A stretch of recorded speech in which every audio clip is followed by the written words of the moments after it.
Hi students, good morning. आज हम लोग नया टॉपिक टिश्यू के बारे में स्टडी करेंगे। यहाँ पे एक सीक्वेंस दिया गया है, इसको आप पहले देखिए। Cell, tissue, organ, system, body.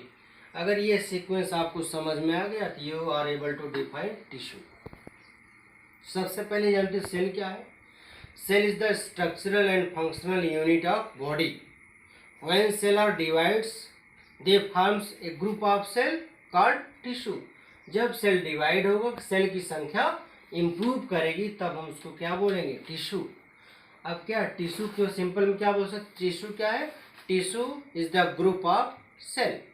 लेकिन अगर आपको डिफाइन करना है तो उसको डिफाइन कैसे करेंगे, the group of cell which perform same function and have similar origin is called tissue. Tissue जितने होते हैं उनकी वर्जिंग सेम होगी और उनका जो फंक्शन होता है वो भी क्या होता है, सेम होता है। तो the group of cell which perform same function and have similar in origin are called as tissue. Tissue का यहाँ करेक्टरिस्टिक फीचर दिया गया है। Tissue reduces the workload on individual cell. Tissue एक इंडिविजुअल सेल के ऊपर से जो वर्कलोड होता है उसको कम कर देता है। फिर tissue combine to form organ system. यहाँ से देखिए, टिश्यू से ऑर्गन बना, कई टिश्यू कंबाइन होकर के किसका फॉर्मेशन करते हैं, ऑर्गन का फॉर्मेशन करते हैं। Because each organ performs different function. फिर लिखा tissue helps in transportation. Tissue transportation में, कंडक्शन में हेल्प करेगा। It control different process in body, मतलब the tissue regulates different biological process in plants as well as in animal. Question here, tissue word सबसे पहले कौन दिया? The term tissue was firstly coined by chat. By chat ने सबसे पहले tissue word दिया। और हिस्टोलॉजी क्या है? The study of tissue is called histology. The study of tissue is called histology. Histos means tissue, logy means study. The term histology was given by Mayer. तो histology term mayor ने दिया और tissue कौन दिया, बाइचेट ने दिया। लेकिन the father of histology आप बाइचेट ही बोलेंगे, क्योंकि इन्होंने केवल हिस्टोलॉजी टर्म दिया, लेकिन हिस्टोलॉजी का फादर कौन है, बाइचेट। तो बाइचेट use first time word tissue and they are also called father of histology. Tissue कहाँ पाया जाएगा? Where tissue are present?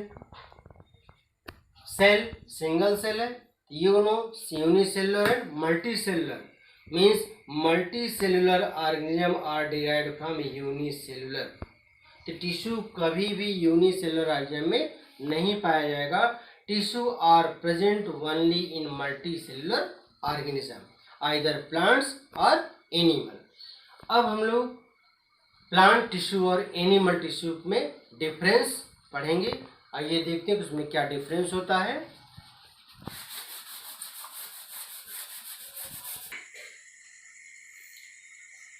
बेटा अब आइए हम लोग प्लांट टिश्यू और एनिमल टिश्यू में क्या डिफरेंस होता है उसको जानते हैं। The tissue which are found in plant called plant tissue. The tissue which are found in animal is called animal tissue. This is simple. But there are some basic difference between plant tissue and animal tissue. देख सकते हैं कि plant tissue have unlimited growth.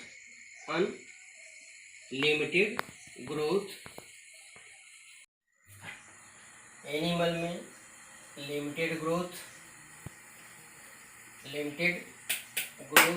पाया जाता है। Plant tissue rectangular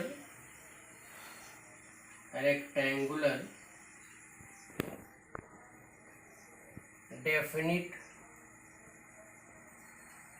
shape का होता है। ये सर्कुलर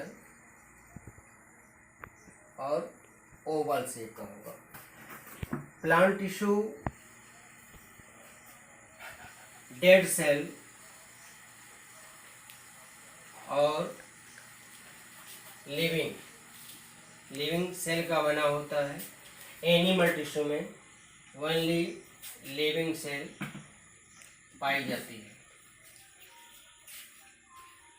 प्लांट टिश्यू में सेल वॉल प्रेजेंट होगा, सेल वॉल प्रेजेंट होता है। मैंने बोला सेल प्लांट टिश्यू में सेल वॉल प्रेजेंट होगा और एनिमल टिश्यू में सेल वॉल अब्सेंट होता है। यहाँ लिख सकते हैं सेल वॉल क्या होगा, अब्सेंट होगा। प्लांट टिश्यू कैसा होता है, स्टेशनरी होगा। स्टेशनरी मतलब फिक्स होता है, स्टेशनरी या फिक्स्ड होता है। जबकि एनिमल टिश्यू कैसा होता है, मोबाइल होता है या मूवेबल होगा, ये चल सकता है। फ्लेक्सिबल, मोबाइल और फ्लेक्सिबल। इस तरह से बेटा हम लोग प्लांट टिश्यू और एनिमल टिश्यू में डिफरेंस की स्टडी कर सकते हैं, डिफ्रेंशिएट कर सकते हैं किस तरह से प्लांट टिश्यू और एनिमल टिश्यू आपस में डिफरेंट होते हैं। अब हम लोग प्लांट टिश्यू के टाइप पढ़ेंगे, फिर उसके बाद एनिमल टिश्यू टाइप पढ़ेंगे। तो आज के वीडियो में केवल हमको प्लांट टिश्यू में मेसेमेटिक टिश्यू पढ़ना है, ठीक है बेटा। अब हम प्लांट टिश्यू के बारे में पढ़ेंगे। Plant tissue are mainly two types, meristematic tissue and permanent tissue. Merismatic tissue is also called dividing tissue and permanent tissue is also called non-dividing tissue. Division केवल मेरिस्मेटिक टिश्यू में होता है, इसलिए इसको डिवाइडिंग टिश्यू बोलते हैं। और permanent tissue में फ्यूचर में डिवीजन नहीं होता है, इसलिए उसको हम नॉन डिवाइडिंग टिश्यू बोलते हैं। The permanent tissue is also derived from merismatic tissue. You can say the growth and development in plant takes place by the action of merismatic tissue. Plant में जो भी ग्रोथ होगा, जो development होता है, वो मेरिस्मेटिक टिश्यू के द्वारा होता है। मेरिस्मेटिक टिश्यू मेनली 3 टाइप्स के होते हैं, that is apical meristem, intercalary meristem और lateral meristem. On the basis of their position meristematic tissue are 3 types. यहाँ स्ट्रक्चर में आप देख सकते हैं कि एपिकल मेरिस्टेम, इंटरकैलरी मेरिस्टेम और लेटरल मेरिस्टेम की पोजीशन। अब यहाँ हम पहला एपिकल मेरिस्टेम जानते हैं। The meristematic tissue which are found at the growing tip of root and shoot are called apical meristem. Apical meristem are divides to increase the length of root and stem. तो plant के root और stem की length में increment apical meristem के द्वारा होता है और ये ग्रोइंग टिप पर पाया जाएगा, चाहे वो रूट हो चाहे शूट हो. Second, intercalary meristem. Intercalary meristem are found at the base of leaves and near the node and internode of twigs. Plant में जो ट्विग्स होता है उसके पास में लीफ के बेस पे इंटरकैलरी मेरिस्टेम पाया जाता है, जो प्लांट के ग्रोथ को, प्लांट के लेंथ को इंक्रीज करता है. आप ये कह सकते हो कि एपिकल मेरिस्टेम और इंटरकैलरी मेरिस्टेम प्लांट के रूट और स्टेम के लेंथ को क्या करेगा, इंक्रीज करता है. Third, lateral meristem. Lateral meristem is also called cambium. इसको हम कैम्बियम बोलते हैं. The lateral meristem are found on either lateral side of root and stem. It divides to increase the girth or diameter of root and stem. तो जो plant का stem होता है, जो रूट होता है, उसकी जो मोटाई है लेटरल मेरिस्टेम के द्वारा इंक्रीज करता है, जबकि प्लांट के स्टेम और रूट की जो लेंथ है उसका इंक्रीजमेंट एपिकल मेरिस्टेम और इंटरकैलरी मेरिस्टेम के द्वारा पाया जाता है. इस तरह से हम लोग मेरिस्मेटिक टिश्यू के बारे में जान जाते हैं कि apical meristem, intercalary meristem, lateral meristem कहाँ प्रेजेंट होता है, what is the function of meristematic tissue. जो function apical meristem, intercalary, interlateral का होगा वही मेरिस्टेमेटिक टिश्यू का फंक्शन हो जाता है। क्वेश्चन यहाँ पे पूछा जाता है which plant tissue increases the girth of stem or root. Your answer is lateral meristem or cambium. Okay. Now we are going to discuss permanent tissue. Okay. बेटा यहाँ पे परमानेंट टिश्यू दिया गया है। Permanent tissue are two types. SPT stands for simple permanent tissue and CPT stands for complex permanent tissue. So today we discuss parenchyma, collenchyma and sclerenchyma. parenchyma क्या है? Simple permanent tissue है। Collenchyma simple permanent tissue, sclerenchyma simple permanent tissue है। लेकिन इसमें difference भी होता है। अब डिफरेंस क्या है कि parenchyma is made up of parenchymatous cell. They have large intercellular space. Their cell becomes large sized vacuole cytoplasm nucleus and their cell wall is made up of cellulose.